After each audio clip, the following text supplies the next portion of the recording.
Bienvenidos al canal No Division. Si estás interesado en comprender tu verdadera naturaleza, estás en el lugar correcto. Permítete sumergirte en un viaje introspectivo para descubrir quién eres realmente. Si estás interesado en este tema, suscríbete al canal para recibir notificaciones de nuevos vídeos. En este video vamos a explorar cuál es la naturaleza del pensamiento.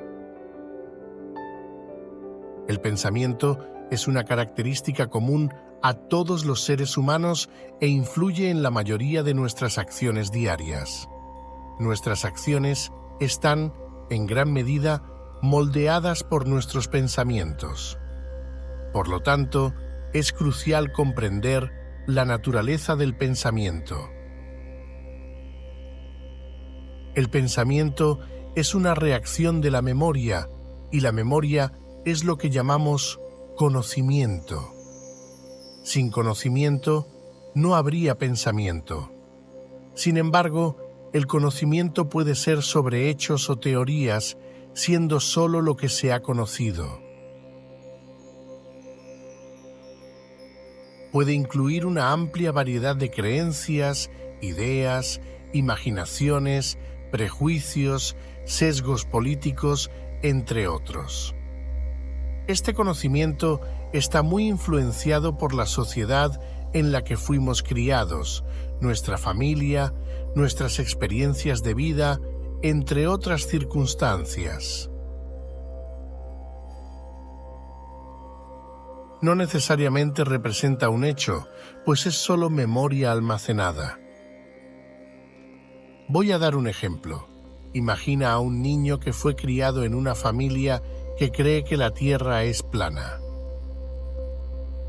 Durante su infancia le proporcionaron varias justificaciones para esta creencia, como no ver la curvatura de la Tierra en el horizonte, incluso desde un avión, o que los mares y lagos están nivelados. Ha almacenado esta información como conocimiento. Más tarde, al mirar el mar, la memoria reaccionó, generando un pensamiento y una conclusión que reforzó aún más la creencia de que eso era verdad, llevando a una nueva acción y consolidando aún más esta falsa información como un hecho. Cuando menciono acción, en realidad es una reacción, porque casi todas nuestras acciones se basan en pensamientos. Entonces, no son acciones genuinas, pues estamos siempre reaccionando con base en nuestros pensamientos. Podemos observar que el proceso de pensamiento forma un ciclo o repetición: experiencia, conocimiento, pensamiento, reacción, y luego nuevamente experiencia, más conocimiento, más pensamiento, más reacción, y así sucesivamente. Este proceso ocurre en la mayoría de las situaciones del día a día. Por ejemplo, te encuentras con una persona que te hizo algo malo en el pasado. Al verla de nuevo, surge el pensamiento sobre el incidente negativo. Esto genera una reacción que crea una nueva experiencia y, en consecuencia, una nueva memoria, que es conocimiento. Es un ciclo continuo, una programación que se repite. El yo es un producto del pensamiento. Sin pensamiento no existe yo. Jiddu Krishnamurti. Como mencioné anteriormente, el conocimiento es una forma de memoria almacenada. Para adquirir conocimiento necesitamos tiempo.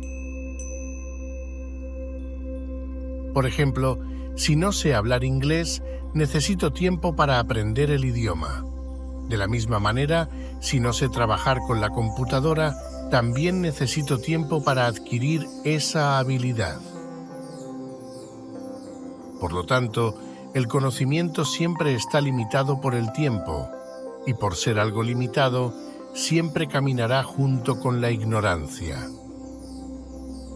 De la misma manera, nuestras reacciones diarias se basan en pensamientos que, como vimos, están influenciados por nuestro conocimiento, el cual siempre es limitado.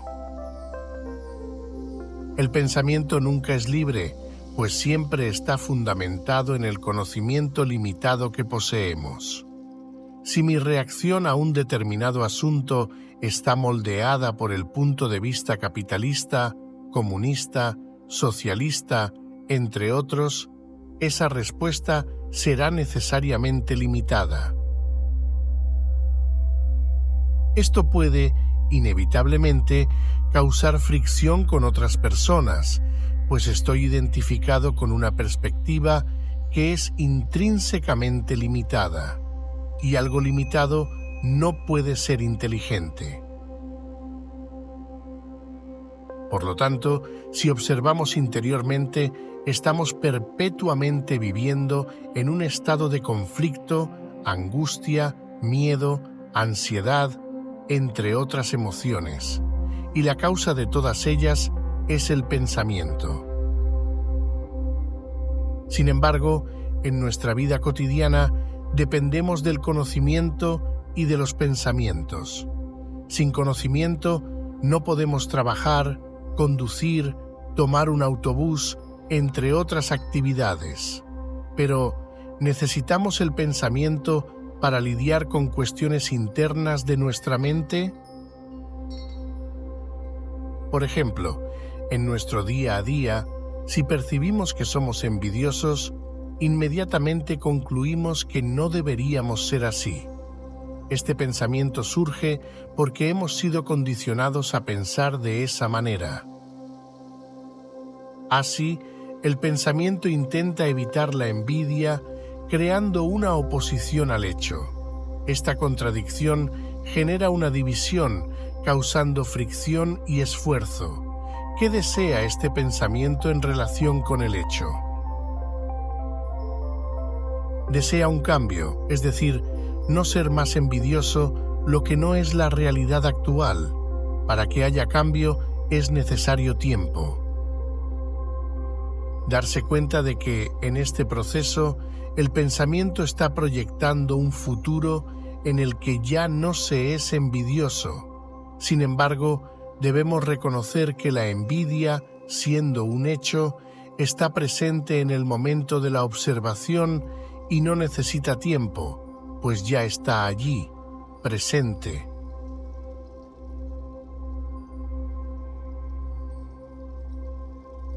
Como mencioné anteriormente, para adquirir conocimiento necesitamos tiempo. Pero, ¿qué es el tiempo?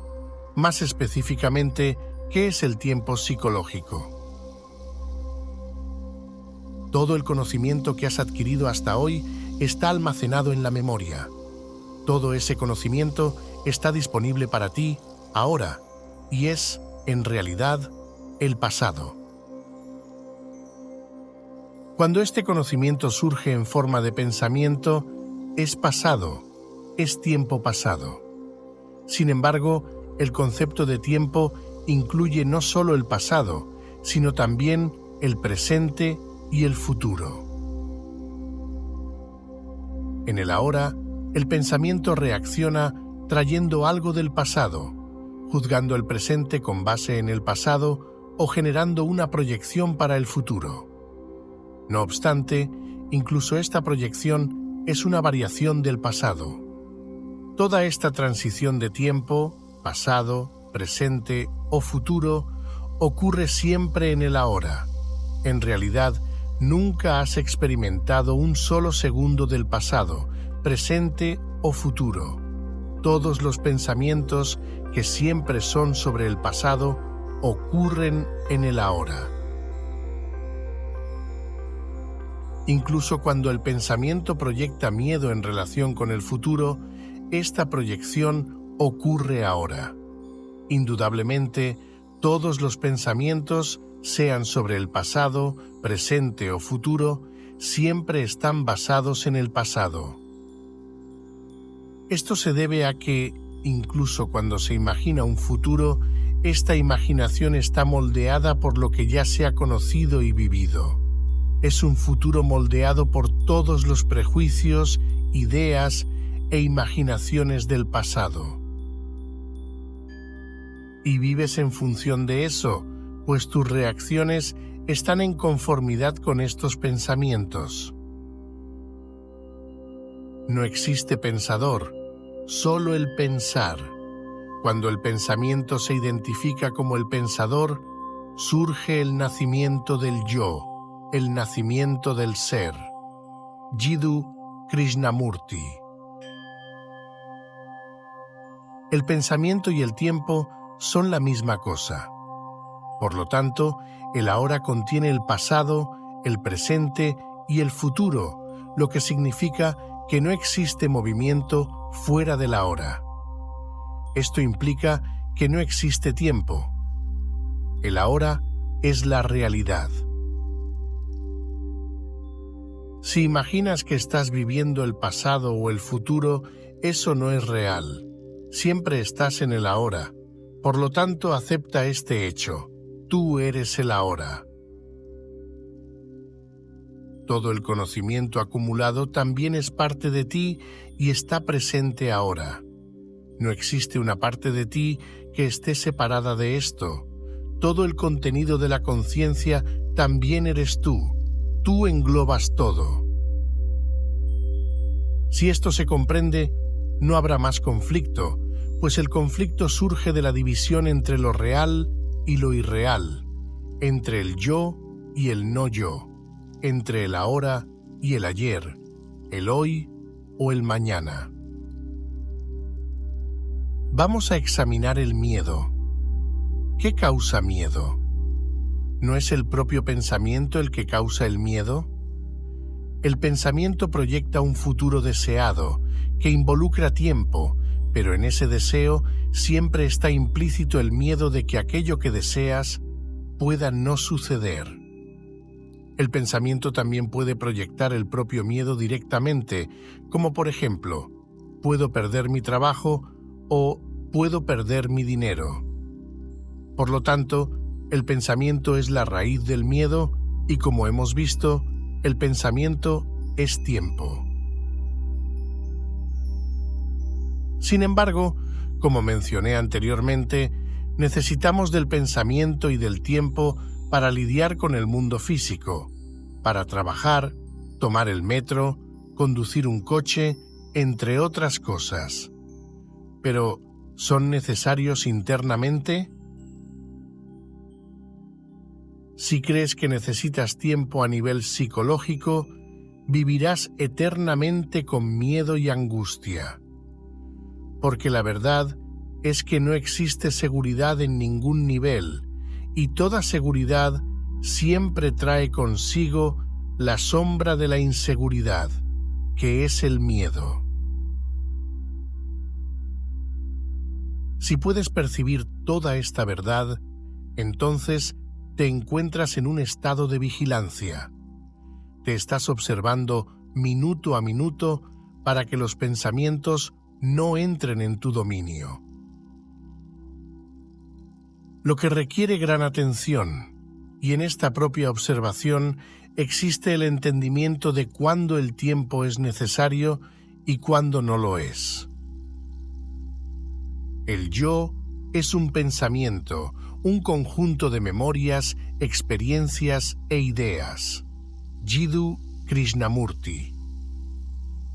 Para comprender todo este proceso del pensamiento, en lugar de simplemente almacenar memorias y utilizarlas en el momento siguiente, que es lo que normalmente hacemos, es necesario observar los sentimientos, los pensamientos, entre otras cosas, sin involucrarse o identificarse.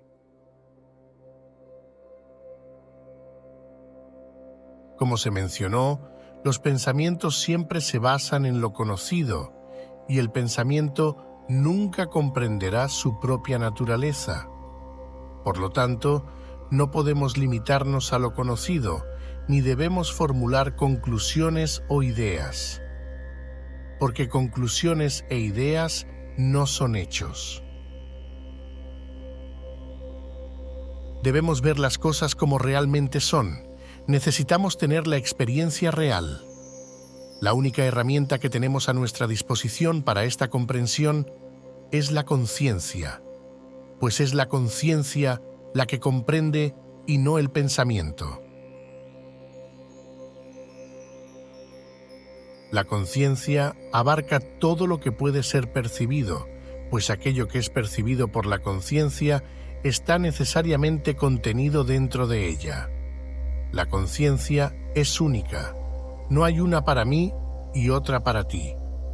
Compartimos la misma conciencia. Aunque experimentemos experiencias distintas, la conciencia que las percibe es única. Espero que esto ayude.